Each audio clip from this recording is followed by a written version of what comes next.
Akala mo ba simpleng habit lang ang paghuhugas ng kamay? Noon isang doktor ang pinagtawanan dahil dito at dahil doon, libo-libo ang namatay. Bago pa ang 1,847, pagkagaling sa morgue ay dumidiretso ang mga doktor sa delivery room. Libo-libong ina ang namamatay sa childbed fever. Sa isang ospital sa Vienna, umaabot ng 18% ang mortality rate sa ward ng mga doktor. Pero sa kabilang ward na pinamumunuan ng mga midwife, mas mababa sa 3% lang. Hanggang noong isang Hungarian physician na nagngangalang Dr. Ignaz Semmelweis ang nagutos na maghugas ng kamay gamit ang chlorinated lime solution bago humawak ng kahit sinong pasyente.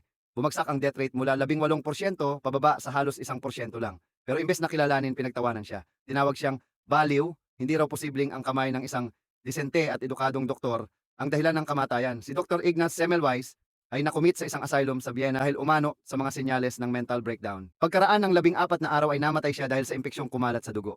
May mga ulat na siya ay binugbog ng mga guard sa asylum at ang sugat sa kanyang kanang kamay na posibleng mula sa pambubugbog o sa pagkakatali ang naging sanhi ng gangrene na humantong sa kanyang kamatayan. Isang mapait na irony, ang doktor na nagligtas ng libo-libong buhay dahil sa paghuhugas ng kamay ay namatay dahil sa impeksyon.